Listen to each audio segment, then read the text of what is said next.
Ligiran ay maaring tirahan ng mga daga na maaring magdala ng leptospirosis, kaya panatiling malinis ang paligid para iwas leptospirosis.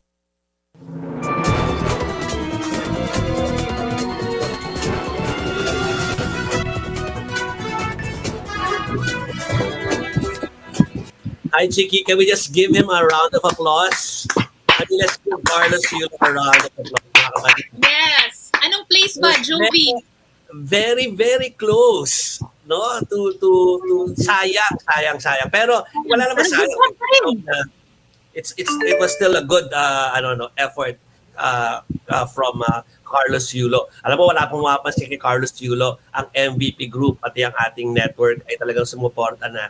Kaya hanggang sa dulo, kahit po no medal finish, still, we're so proud of Carlos Yulo. Of course. Actually, inaasahan ng mga tao no, na mas relax siya. Kasi si Carlos Yulo, mga kapatid, syempre, hindi baguhan ito sa gymnastics.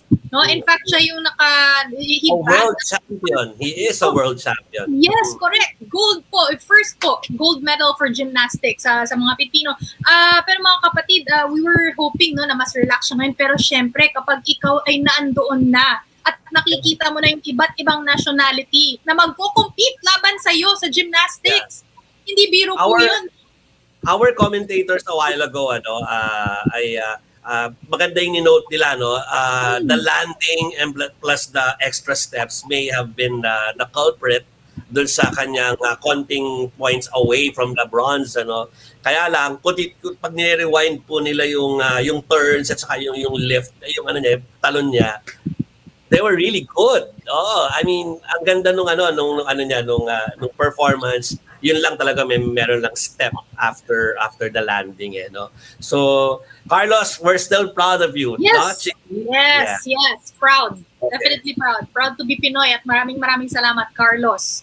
Yes, thank you, Carlos. At alam namin yung struggle. Pero sa mga hindi po nakapanood niyan, ay puntahan lamang po ang aming mga Facebook page, 1PH, 1 News, 1 Sports, pati TV5 or News 5. Nandun po yan. At saka siyempre, marireplay po yan sa aming network in the coming hours para po makita niyo sa sarili niyo kung paano po perform ang ating gymnast si Carlos Yulo. Pero tayo po ay merong mas importante rin na pag-uusapan ngayong araw na ito. At Chiki, we all know that we're bracing for a lockdown or a different kind of quarantine before mag-weekend. So kailangan natin silang ihanda before mangyari ang lahat ng ito. No? So sisimulan na natin, Chiki, ang ating balitaan para po mabigay sa inyo ang mga detalye. Dahil bawat balita, mga kapatid, ay may iba't ibang muka, iba't ibang anggulo, paano nga ba matutuntun ang totoo. Kaya ating himayin ang mga issues sa bansa dito sa 1PH. Ako si Chiki Verhel. Dito bawal ang fake news. Dito tayo sa totoo lang. Kami po ang 1PH Teleservisyo para sa Pilipino. Ako si Jovi Francisco. Nakatutok po kayo ngayon sa 1PH Signal Channel 1. Live rin po kami ngayon sa Facebook at YouTube channel ng 1PH. At pwede po kayong mag-follow, mag-subscribe, mag-komento, mag-like at mag-share ha mga kapatid. Mapapanood din po kami via Signal Play app.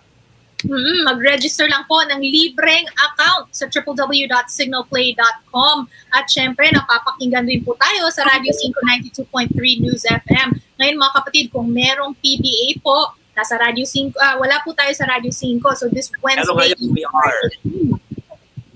Tonight we are being aired sa 5 at ang ating mga kapatid na nagbabiyahe po, safe lang po. Alam ko na iba sa inyo nagmo-monitor because of the Carlos Yulo round sa kanyang vault at ayun nga po ang siya very near sa medal finish pero kailangan niyo mapanood kung bakit panoorin niyo sa aming. Ganun po tayo sa Radio 5 92. Okay.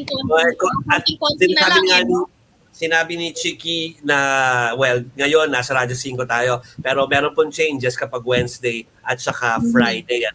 Dahil PBA days po yun, ibig sabihin 6 to 7:30 po tayo ng gabi and extra 30 minutes po, pero wala tayo sa Radyo 5.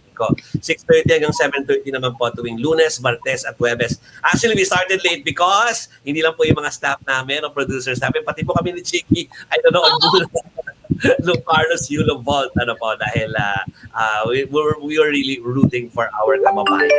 Okay? And again, ito ha, kailangan ko basahin yung binigay ni RV kasi marami ang naka-miss out or siguro ay gusto ng update ko kay Carlos Yulo. Aloy scores 14.716 average doon sa dalawa po niyang vault na ginawa na back-to-back.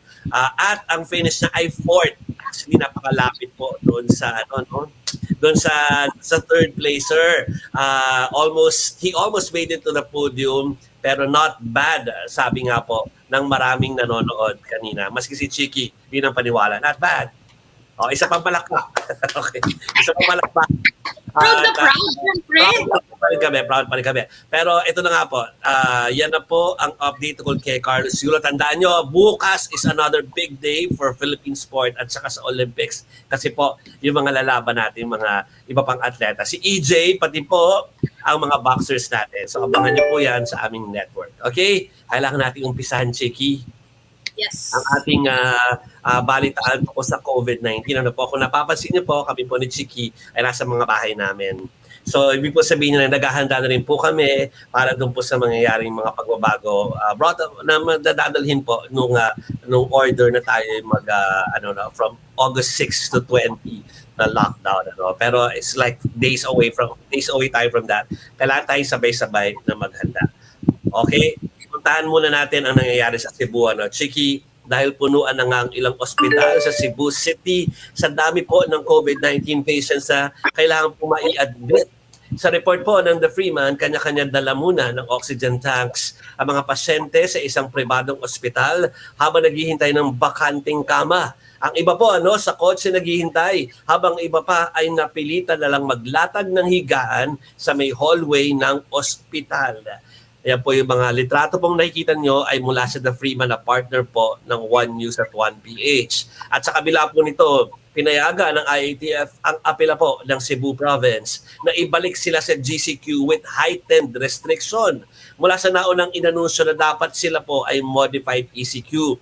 Sa programang Ted Filon at DJ Chacha sa Radyo 5, sinabi po ni Private Hospitals Association of the Philippines President Dr. Jose Rene de Grano na critical na rin ang lagay ng ilang ospital dito sa NCR.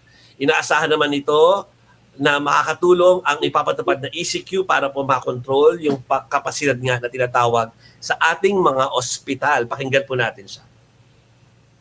Lalo na sa NCR, medyo nararamdaman na po na nag-increase na yung mga COVID cases. Meron pong counting hospital na umabot na doon sa critical occupancy ng mga more than 85%. Pero yan nagsasabi na puno na daw sila.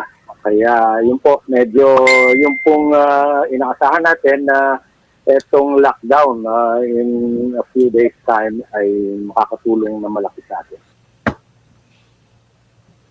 Yan mula na po sa isang eksperto yung tungkol sa ating kapasidad bilang sa mga ospital natin. Pero interesting for me, Chiki, nangyayari sa Cebu, hindi natin masasabi na parang special case yung nakuha na ng Freeman kasi ay parang may mga ganong sitwasyon daw talaga sa Cebu tapos biglang may mga pagbabago sa kanilang quarantine levels. So siguro kakamusahin natin sa guest natin mamaya kung ano ba talaga ang mga datos na nakukuha from Cebu para malaman natin kung ano talaga ang estado doon. Pero puntahan po muna natin ang ilang parte ng Pilipinas, specifically ang NCR.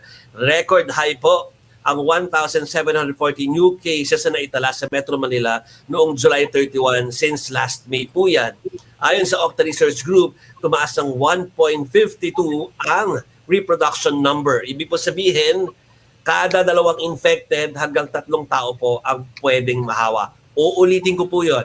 Ibig po sabihin ng mga numero na yon, sa kadang dalawa po na infected, hanggang 3 po ang pwedeng mahawa sa kanila. Sa huli pong tala ng DOH, umabot naman sa 62,615 ang bilang po ng active cases. Dumagdag kasi ang 8,167 new cases for today. Pansin mo, Chiki, nasa mga 8,000 na tayo ilang araw na. At dahil dyan, over 1,605,000 na po yung total cases natin ng COVID-19 dito sa bansa. Nasawi naman po ang 77 COVID-19 patients habang mahigit 9,000 ang recovered from COVID-19. Chiki. Mhm. Eto, mga kapatid. Eto, sa guest na ba tayo? Hindi, yung tungkol doon sa Okay. Delta variant. Ito. Yan. Okay, sa Delta variant naman sa bansa, no, mga kapatid, ito naman pag-usapan natin, 260 na ang kabuuang bilang ng kaso at 17 po dito maituturing na active cases o yung nung papagaling pa. No? Sa kabila niyan, iginiit ng DOH na wala pa rin ebidensya ng community transmission ng Delta variant sa Pilipinas.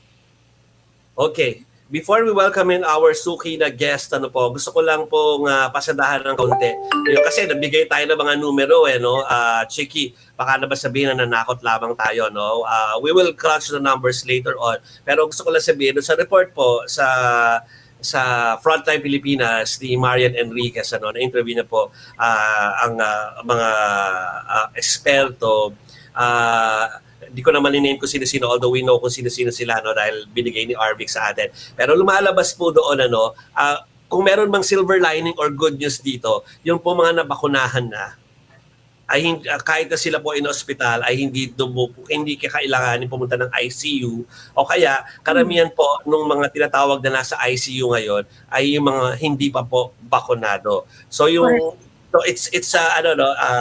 it's parang findings to ng experts ng mga nagmamanong hospitals na nagbibigay patunay po doon sa matagal na sinasabi ng mga eksperto sa atin na kapag ikaw po ay bakunado, ikaw ay may posibilidad na hindi ka naman lumala o kaya ay mga ilangan po ng hospitalization or worse, kung hospital man, ay yung hindi ka na kailangan ma-ICU o malagay sa bingit ng kamatayan. Okay. Yun yung napoprove nung report ni Marian Enriquez kanina, kasama po ang mga eksperto. We'll give you more details about that report maya-maya. Pero nandiyan na po ang ating guest for tonight dahil pag-uusapan po natin yung mga datos ng COVID-19 sa bansa. Kasama po natin si Professor Guido David ng Octa Research. Welcome back, Professor Guido. Welcome back. Hi. Hi. Hello. Good evening, Jovi and Chiki. Yeah. So ito na yung hindi natin gustong mangyari na tayong magbabalik sa usapan para masabi na ito na. Doon na sa estado na yung ayaw natin sa prediction last week, mukhang papunta tayo doon. Pero Professor Guido, before yung pangkalahatang mga numbers, let's just zero in on Cebu po muna. Kasi yung mga litrato po from the Freeman na ating kapartner dito sa aming stasyon, ay nakikita na talagang yung mga tao doon ay yung mga pasyente ay nasa labas, naghihintay ng kanilang turn na makapasok sa ospital. So nakalatag na yung kanilang mga higaan doon. Pero at the same time, they want less strict na na sa Cebu City at least na quarantine. Ano ba ang dapat na maging gabay ko sa mga numero na nandoon sa Cebu? Yes, Jovi and Chiki, yung Cebu City, it's actually in high risk na. Although inaamin natin, based on the numbers from Department of Health, nasa safe level pa naman yung hospitals nila. And ICU level is reaching 70%. Actually, it reached 70%. I think they added capacity.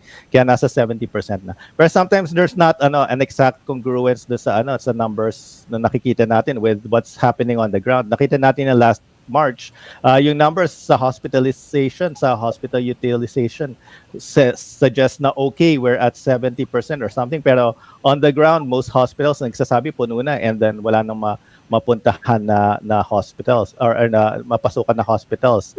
So, this is a concern with a variant, lalo na yung Delta variant is causing a lot of I mean, we don't know kung may Delta variant yan, but these variants, they cause a lot of severe and critical cases, especially sa mga non-vaccinated. So definitely, yun nga, high risk na tong Cebu City, Lapu-Lapu, and Mandaue. Yung reproduction number nila is very high, and also yung positivity rate nila is very high, 16% pataas. 16% I think in Cebu City. So, pero yung quarantine restrictions, I think ayaw nila maghigpit. And in fairness naman to them, last January to February, hindi sila naghigpit masyado. They did surgical lockdowns. They were able to curb, right? Right. So we give them credit. They were able to control the surge without getting into lockdown. So since presumably they know what they're doing, so kung ayaw nila maghigpit ng restrictions, it's up to them. Anyway, they're an island, essentially parang bubble na sila on its own because they're an island. So wala naman silang madadamay na nearby provinces. Unlike for NCR, Calabarzon, if we don't have a bubble, baka mahawaan kumalat pa sa Region 3, Region 4A, right, Region 5, etc. Okay, Chicky. Yes, Prof. Now that we're on the topic of Cebu, no, itong hindi nila pagsunod strictly sa quarantine protocols na naging very controversial, sa tingin mo ay malaki ang kontribusyon nito dun sa pagtaas ng mga kaso sa COVID-19? Chicky, hi, good evening. Actually, hindi ako, I'm not sure what you're actually talking about yung sa hindi sa pagsunod. Hindi ako masyadong up to date sa latest news. Maybe you can enlighten me kung anong nangyayari because I've been busy with many things. Okay, and yung kasi yung normal quarantine number of quarantine days po natin ay di ba talagang 14 days. But in Cebu, they do it like for 2 to 3 days pag nag-arrive yung international passenger. Tapos pwede nang i-release after that. So naging controversial ito dahil sinasabi ng ibang mga lungsod tsaka nung national government na hindi yun yung prescribed and suggested by the IATF. Yes. Okay, sorry. I was thinking of something else. And you're absolutely correct, Chicky, na if we don't follow yung international travel protocols and even local travel protocols, this could be problematic. Bakit? Kasi yung travel protocols natin, hindi naman yan random na, okay, we just want 7 days, we just want 10 days quarantine. It's not random. It's based on science. Anong science dun? The science says, if you're infected with COVID and you're tested on the first day after infection, malaking false negative rate. It could be as high as 50%. Para ka lang nag heads or tails nun.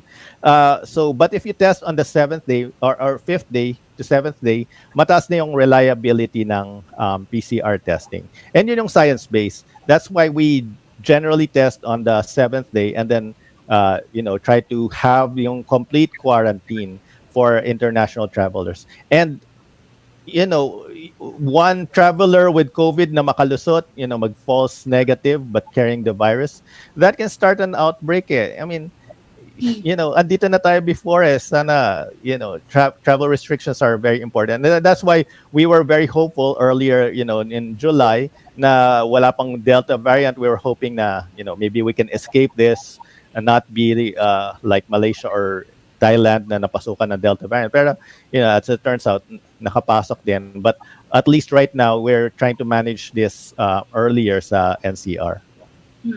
Okay. Chiki, nandun na tayo kasi maraming nagko-komento sa ating Facebook live stream comment section na of course we really understand Professor Guido na people are not really okay with a lockdown for economic reasons, 'di ba?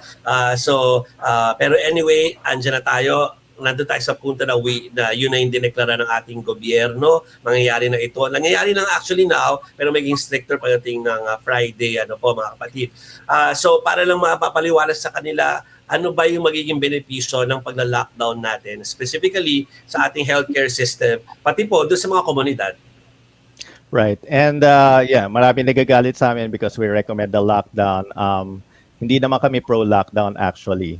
And if you look at yung history ng reports, 3 times lang kami nag-recommend ng lockdown. Kailan yan? July ng 2020, March 2021, and ngayon, last week or 2 weeks ago, last week, I think. So, ibig sabihin, may basis yan. When we make a recommendation, what we're seeing is that wala na tayong ibang choice Okay, sasabihin nila, well, may choice tayo, pwede nating hayaan na lang dumaming cases. That's not really a choice kasi at some point, tulad na nangyari noong March, hinayaan natin dumami, eventually magla-lockdown din tayo. So, ano yung mas mabuti kung magla-lockdown din tayo? Mag-lockdown tayo maaga or hintayin natin until wala na tayong choice tapos mag-lockdown na tayo? Ano yung advantages ng early lockdown? Kasi sinabi namin, go early, go hard. Last year, nag-lockdown tayo sa NCR nag-MECQ, less than 2,000 cases per day pa lang.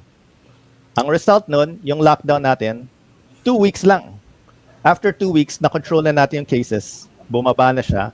Then we went to GCQ.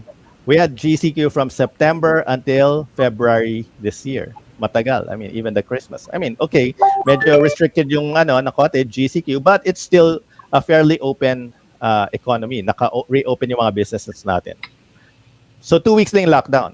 This year, nung March, hindi tayo agad nag-respond. So umabot ng 4,000 plus cases, almost 5,000 before tayo nag-lockdown. Kumaga, sinabi natin, kaya naman ng hospitals pero eventually, hindi rin kinaya kasi napuno din yung hospitals. Kasi kahit kaya ng hospitals ngayon, pag dumadami at dumadaming cases, eventually, hindi nakakayanin ng hospital habang padaming cases. Kaya tayo, nakikita natin na dumadaming cases. Malibay nakita natin, tama, because last week, 2 weeks ago, sa NCR, 600 pala yung cases, 650. Yesterday, 1,700. Yung average natin, 1,400. Nag-double siya every 2 weeks. This is indicative of a variant. Pero pupuntan ka mamaya yung about the Delta variant. So, nung March, because we waited too long, gaano katagal yung lockdown natin? 7 weeks, ECQ and MECQ. Ano yung tanong ko sa mga nakikinig, sa mga kababayan natin, ano yung mas masakit sa ekonomiya or sa mga nagtatrabaho? Mag-lockdown na 2 weeks or 7 weeks? I mean, ngayon, sabi nila, wag na lang mag-lockdown. Okay, pero mapupuno yung hospitals. Ganun rin mangyayari sa atin. Babalik tayo sa March. Eventually, puno na yung hospitals, 5,000 cases. May Delta variant. It could be worse. Pwedeng best case scenario na yun. What if matulad tayo sa Indonesia or sa India or sa Malaysia?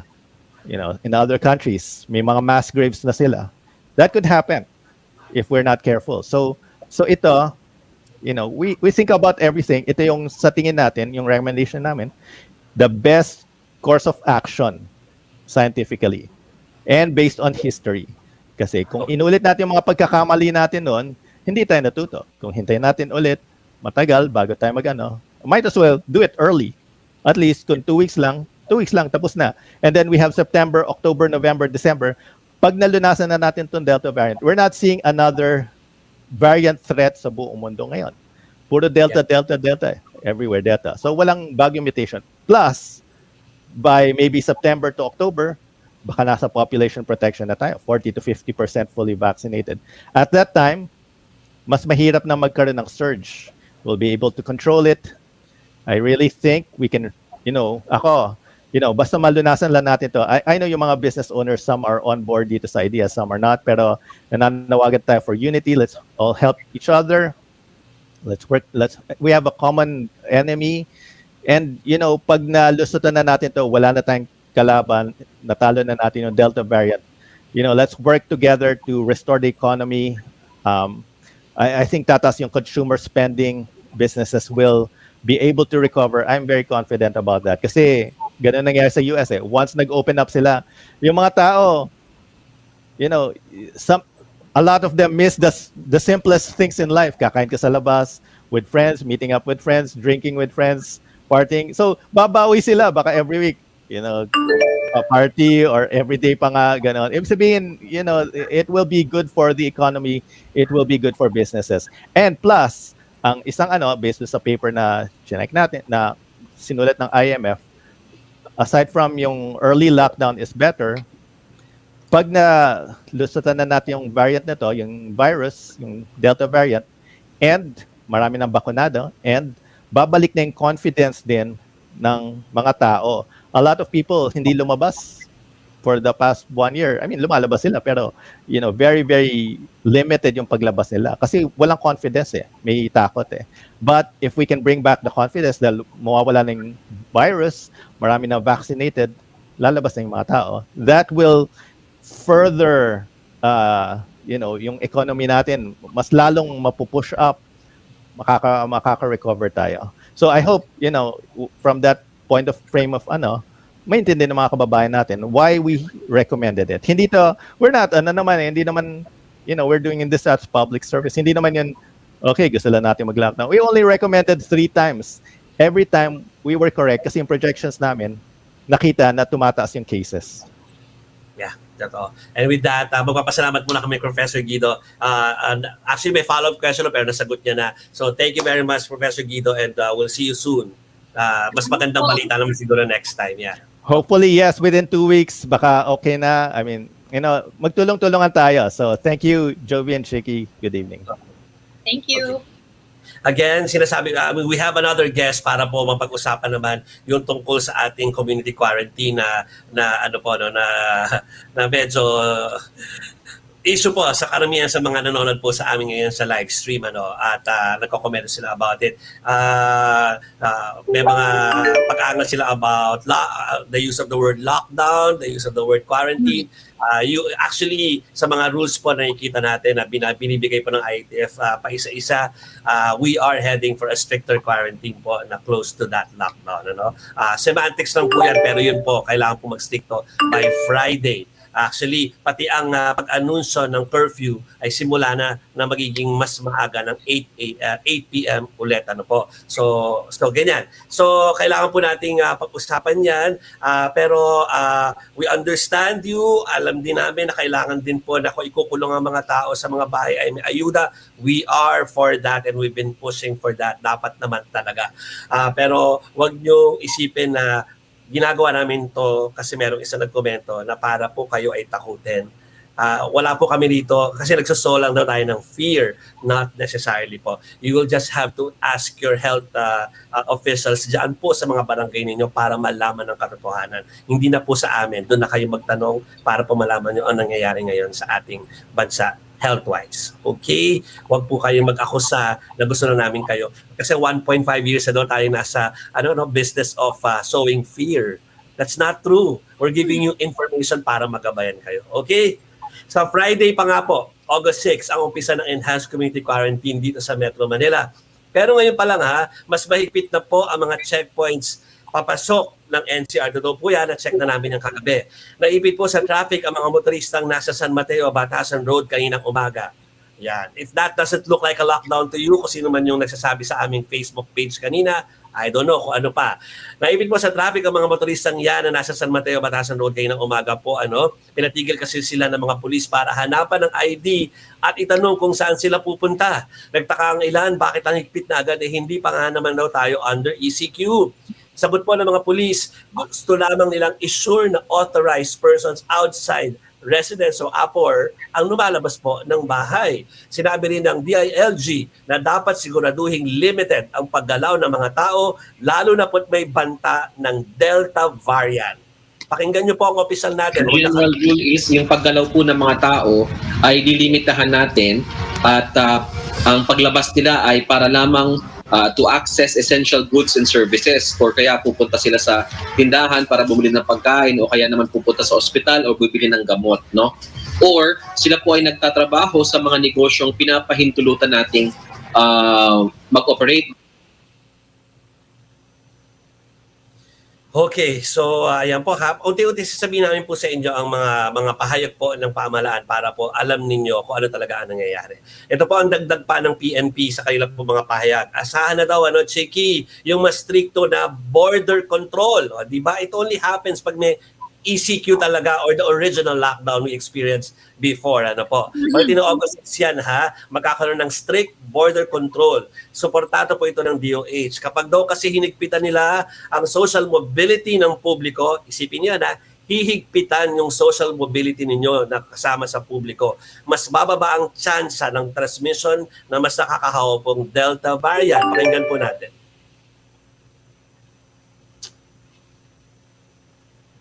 Okay.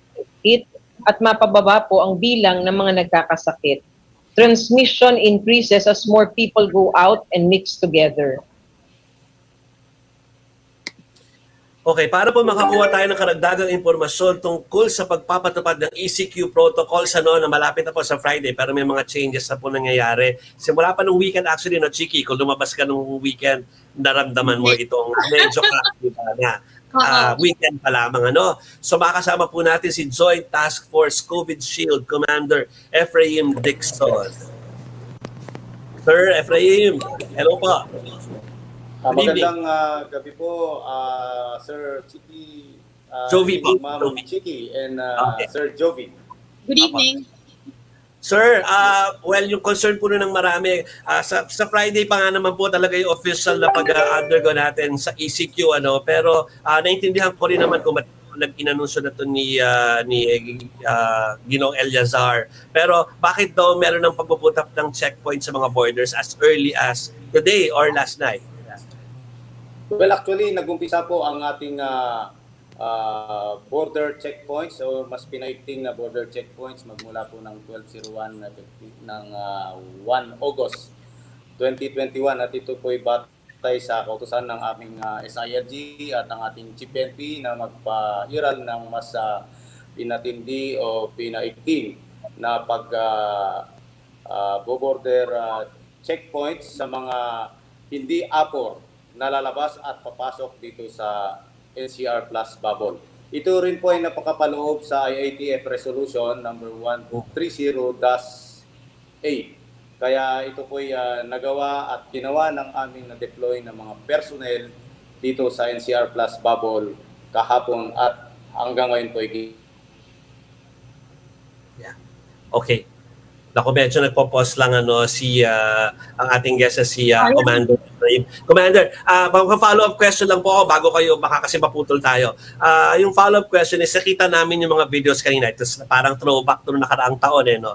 So kung ganun karami po yung nasa mga border wanting to transfer to another area, paano nyo masisiguro po na hindi siya magiging spreader event dahil sila yung nakapila doon to present their documents? medyo nawala po yung nawala po yung signal. Pwede pong pakiulit po yung Okay. Paano po nyo may ensure na sa ganung karami pong tao doon sa mga border na gustong mag-cross ng border ay hindi po magkakaroon ng incidents ng hawahan dahil ang dami pong tao? Well, pinapaalala po namin sa aming mga tauhan, yung mga nagpe-perform o nagkakandak ng border checkpoints na i-observe ang minimum health standard na pinairal ng IATF at naka-maskara, naka-face shield at naka-face mask ang ating mga pulis at yung mga na-check na motorista po ay pinapa-observe po namin sila ng social distancing at sina-check din po kung tama ang paggamit po nila ng kanilang mga face mask at mga face shields. Kaya yun po ay nire-remind din po sa kanila at pati na rin sa aming mga kapulisan. Chiki. Yes, para dun sa mga sa mga nagtatrabaho sa mga negosyo na pinapayagan namang magbukas. Kasi merong iba sa kanila na nalilito. ID ba? Company ID, okay na ba ito sa mga checkpoints or kailangan pa ng certificate mula sa kumpanya or kailangan din ng quarantine pass maliban sa ID po? Para lang po malinaw. Actually, yung kailangan po ipakita lang po nila yung kanilang company ID kung sila po ay apor o pwedeng lumabas sa kanilang mga tahanan o pwedeng mag-cross ng borders, ay enough na po yun. Pero kung may mga IATF na issued certification din dati, pwede na rin po nilang ipakita. Pero so far, hindi po kami nag-i-issue ngayon ng quarantine passes. Okay. IATF certification po. Yung ulitin ko lang po, yung mga na-issue na dati pwedeng gamitin ulit ngayon. Yes. Okay. Okay po, malinaw po. Yes. Sorry, go ahead, Julie. Okay, Chiki, follow up ko lang para po magabayan natin mga kababayan natin. Starting August 6 hanggang 20, Sir, sino ba ang pwede lang lumabas para hindi na sila magkamali at masita? Ang pwede pong lumabas, effective 6 ay ECQ period na po yan. Kaya ang APOR po ay ang mga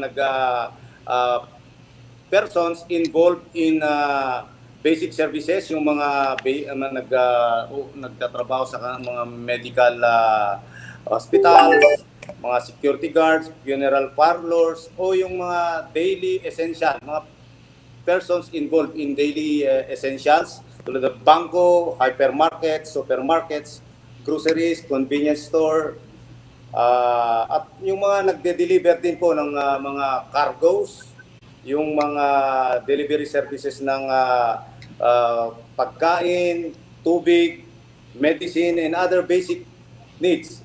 Pero pwede pa rin lumabas yung mga nagtatrabaho sa ating mga utilities tulad ng telecommunications, water companies, sanitation, energy companies, and other authorized persons na pwedeng nandun sa listahan ng aming mga APORs. At gusto ko rin pong ipaalam na yung mga magpapabakuna po during that time ay pwede rin po silang lumabas as long as ipakita nila yung kanilang notice na sila po ipupunta sa mga vaccination station o vaccination centers po. Pero pahabol, Sige, go ahead, Chiki. yes, pahabol po General, no? Kasi baka merong mga gustong tumulong during the ECQ period ng mga private citizens, no? Baka merong gustong magbigay ng pagkain, yung small gathering or mag-distribute, no, ng food, ng ayuda. Mga paalala po para sa mga ito. Well, actually, strictly speaking, bawal po lumabas as long as sila po ay included sa list ng APORs. Kaya sa mga willing mag-donate siguro, pag sila po kasama sa APOR talaga, pwede po silang lumabas. Pero kung hindi po sila pwedeng, pag hindi po sila APOR, hindi po sila pwedeng lumabas talaga. So hindi talaga pwedeng magsagawa ng humanitarian activities during the ECQ. Yes. Malinaw po. Okay, last question, sir, kasi ito'y katanungan din po ng mga nasa live stream po namin. Katanong nila, although nagsabi na rin si Ginong Eleazar tungkol dito, no, nagsalita na siya, kapag ikaw ay nahuli or nasabing lumabas na hindi ka dapat lumalabas, ano po ang mangyayari? Hindi naman to aresto at walang parusa rin, unlike before, right?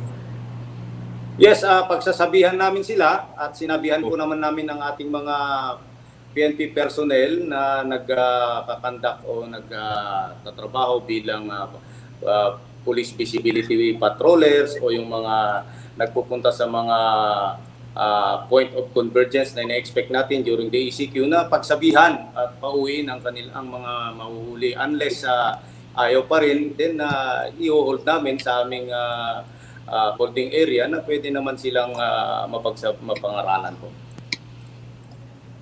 Okay, that's good to know na hindi na ulit mangyayari yung mga pinapag-dock walk at kung ano pang mga ibang detention na ginagawa. Sir, thank you very much for joining us tonight at nabigyan linaw yung mga tao, mga kababayan natin na naghahanda na po para sa mas stricter na quarantine this coming weekend. Thank you po.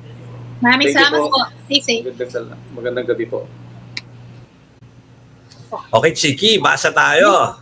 Basa ng konti. Dito ako sa YouTube muna. Si Berador, kamusta kaya mga mahilig mag-rally? Baka pati sila carrier na ng Delta variant. Baka maaari yan. Posible yan. Alex Fuentes, good evening. Si Jonicio Howard, good evening din. And 3D guide or expectation. Maraming salamat.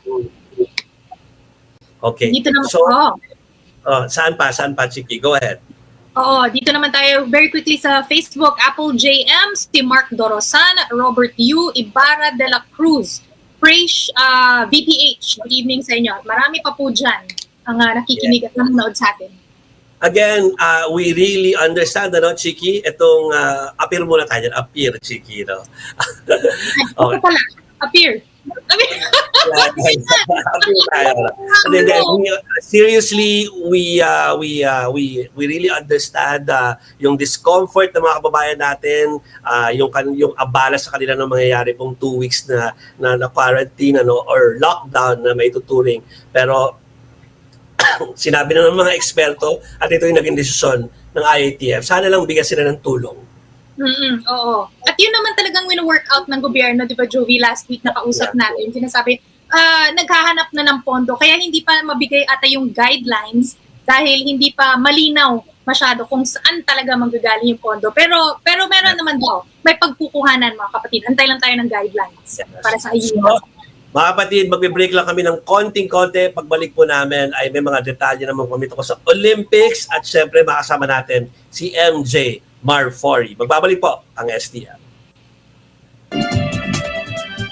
Solid na truck? There's only one thing that comes to mind. Boys! Truck na malaki ang cargo space for heavy packages or fragile deliveries. Truck na durable with a modern design for the road. Truck na fuel efficient kaya tipid sa bulsa. Kaya kami, malaki ang tiwala namin sa Isuzu Travels. Transcend your business. Visit www.isuzufil.com today.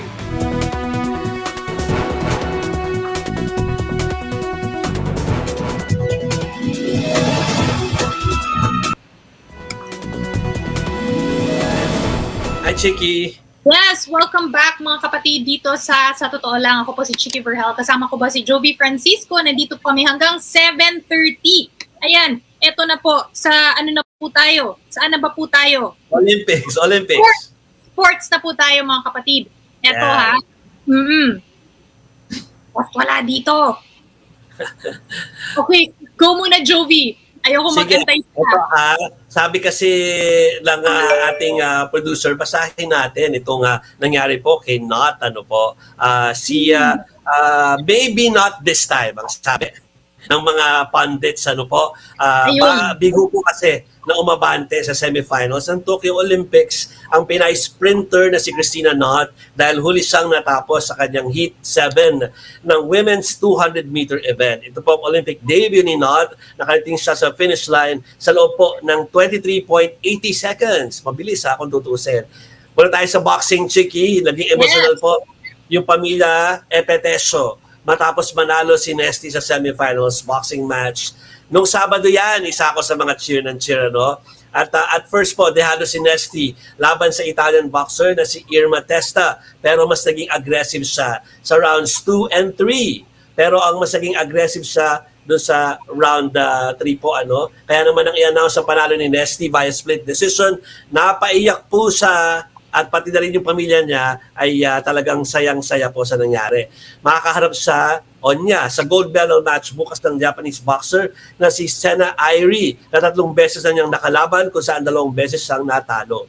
Pero tiwala pa rin si Nesty na masusungkit niyang isa pang ginto para po sa Pilipinas. Sana. Baliktad tayo. Ako naman ang mag-update sa kanila patungkol dito kay Yumir Marshall na maraming may fans Pinoy boxer na si Yumir Marshall mga kapatid. Round 1 pa lang nagpakilala agad sa kalaban niyang Armenian kahapon. Bago pa man maubos ang oras sa round 1, isang right hook ang pinakawala ni Yumir sa kalaban para tuluyan siyang man-knockout. Dito na itinigil ang laban mga kapatid. At sa ngayon, 2 more wins na lang ang kailangan ni Marshall at gold medal na naman ang Pilipinas. Sa Thursday, ang susunod na laban niya kontra sa European champion na si Alexander Kisniak ng Ukraine. At mga kapatid, lipat tayo sa gymnastics vault naman. Sumasabak na ang ating pambato. Tapos na pala ito. Oo, si Carlos Cruz ako sa 4th place na nga po mga kapatid, kanina. Ayan. Yan, at least may nakikita natin si Carlos Yulo. Ito ba yung latest photos ni Carlos Yulo? Pero actually yan yung sa first attempt. Sa second attempt, mas maganda yung yung turns na ginawa niya. Ang galing niya doon. Kaya lang yung landing talaga Oo, pero but still, I'm proud of him. Yeah. Wow, the form.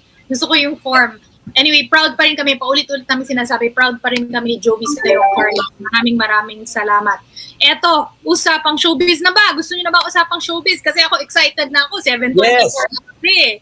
Mga kapatid, bumuhos naman ang suporta sa Game Boys the movie na nag-premiere nitong Biyernes lang, July 30. Sa tindi ng suporta ng fans, itong movie ni Elijah Canlas at Cocoy De Santos ang biggest opening weekend for a movie sa KT Expo. Ito rin daw ang top-selling movie of all time sa Ticket to Me. Tungkol pa rin ang movie, syempre, sa pag-iibigan niya ng Elikoy, characters na sina Cairo at Gavril na hango sa hit boys love series na The Game Boys. At dahil sa suporta ng mga fans, excited na ang Elikoy sa kasunod nito. Shinare nila sa virtual press con kung saan nagpasalamat din sila sa mga tumatangkilik. Syempre, hindi nawala ang tawagan nila na baby and Jovi. Napanood mo na ba? Finally. I-welcome mo muna si MJ para kasama sa usapin na to. MJ, come in. Ayan. Yes, hello. Ayan na.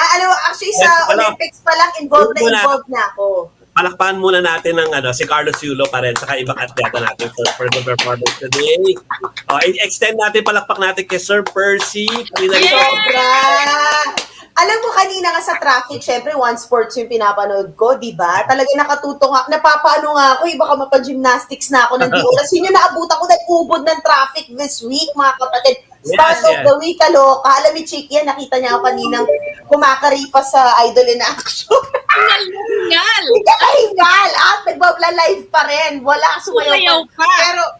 Pero ito, i-insert na natin. Of course, congratulations sa Game Boys, the movie na pinaka, highest ticket sales. And that's just the beginning for them. I'm so sure. Kaya excited na lahat sa season 2.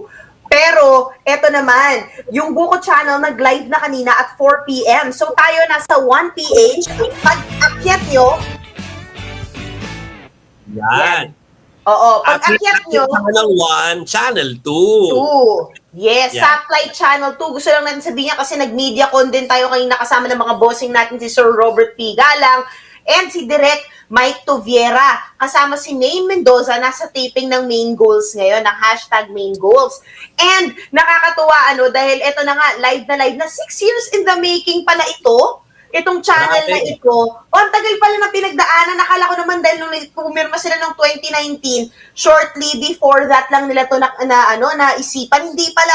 Talagang kaya kanina naging very emotional yung countdown natin, ang ni-live natin yung channel. Tapos inumpisahan with the station ID na nakikita ng mga kapatid natin ngayon.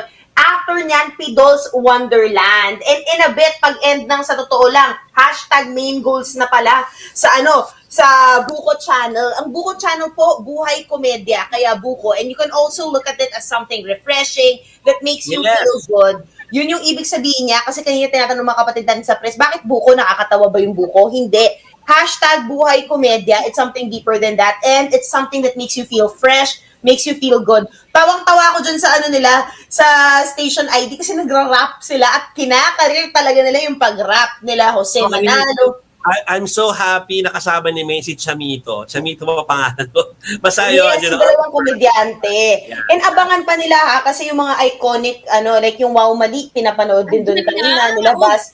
Oo, and malay mo magkaroon ng revival. Yun yung mga iconic, di ba? And they're looking for something to do, of course, with the greats like Vic Soto and what have you. Ang dami na nga nag-message sa atin ng mga kapatid natin asking kung mag-free TV ba ito. Well, abangan nyo na lang, but for now, it's on Satellite Channel 2, Signal Channel 2, and grabe, tuwing nakakausap na si RPG, parami ng parami yung subscribers ng Signal, hindi ako naka-keep up, 3.6 million na pala tayo, mga kapatid. Right na, palakpak ulit! Palakpak! 3.6! Woo! Go Signal! Biggest getting bigger. Yeah. Nagulat ako sa 3.6, Aba, iba to RPG, in fairness. Ayun. So, yun nga, getting bigger and bigger. And sinasabi naman nila, yung TV5, kung saan pa lumilinaw ang mga signal natin. Nakita ko yung mga Cavite, and yung mga some other, mga karating na probinsya. Nakikita naman nila yan, nire-replay natin dito sa 1PH at sa lahat ng mga channel natin sa Signal. Abangan niyo po yan, nakakatuwa. Pero yun na nga, sa Buko Channel pala, kung may takeaway lang yung mga fans ni Maine, gusto niya rin pala, alam mo yung, dahil checking the bucket list, or checklist ng buhay niya ang hashtag Main Goals. Ang dami niya dito na na-immerse siya, na dadalhin niya in real life, which is also she's gonna have a farm, di ba? Alam naman, marami siyang fast food. Magkakaroon na din siya, palaki rin daw magka-tomato farm dahil dito. So, yun isa sa mga chika ni Main. Sana nagustuhan niyo yun. Kung gusto nila mapanood niya, nasa Buko Channel Facebook page po ang media content niya. Okay. Before tayo magpasalamat kay MJ, it's good na nandito siya. Again, before kami mag-extro, gusto namin paalala na, we really understand lahat po ng mensahe ninyo tungkol sa pagkainis po ninyo sa mangyaring lockdown or new quarantine stricter. Baski kami, gusto rin namin hingin kung ano yung hinihingin nyo. Lahat tayo affected dito, hindi lang po isang sektor to, lahat po tayo. So kami po, ang trabaho lang namin ibigay sa inyo impormasyon na kailangan nyo pong malaman bago tayo pumasok dyan sa August 6 hanggang August 20. Ano. So, yun po. So, wag po kayo magagalit kung kailangan namin sabihin sa inyo mga balita na yan because we really need to inform you para po hindi kayo malagay sa alanganin na magkocross kayo ng border tapos bigla kayo mahuhuli dahil hindi pala kayo dapat nagkocross ng border. So, you need to be informed. Nung weekend pala, Kuya Jovi, no, nag-implement na rin sila ng stricter protocols kasi may mga kakilala ko, dapat pupunta sila sa Zambales, na-stuck sila sa Clark area. So, alam mo, dapat talaga mangyari yun eh. Sad to say para sa atin, no? Pero we have, dapat nga ngayon na kung kaya lang, no? If it permits our economy. Pero talagang unahan na natin to na matigil para syempre hindi na lumala pa lalo ang sitwasyon. Nasa 8,000 plus na naman tayo ngayong araw na ito. 3 araw na more than 8,000 COVID cases. Anyway, nakakagmagtaka lang na galit yung iba dyan dahil bidya binabalita to. Di magalit kayo dun sa nag-announce, wag sa amin. Okay? Anyway. Don't shoot the messenger! MJ, huwag ka na umalis dyan. Mag-extra na tayo because nakatayo na si kumparing J, si Pops J sa kanyang studio, no? So hanggang sa muli, ako po si Joey Francisco kasama si MJ Marfori. Chiki. Yes, at mga kapatid, ako naman po si Chicky Verhel. Wag na wag magpalinlang. Dito tayo sa totoo lang. Lahat po tayo maganda for the stricter quarantine this weekend. Mag-mask po kayo, maghugas ng kamay, mag-physical distancing, stay negative from the virus, be positive. Sa Outlook, huwag ka tulad ng troll kanina. Kaya po natin po, kami ang 1PH, teleserviso para sa Pilipino.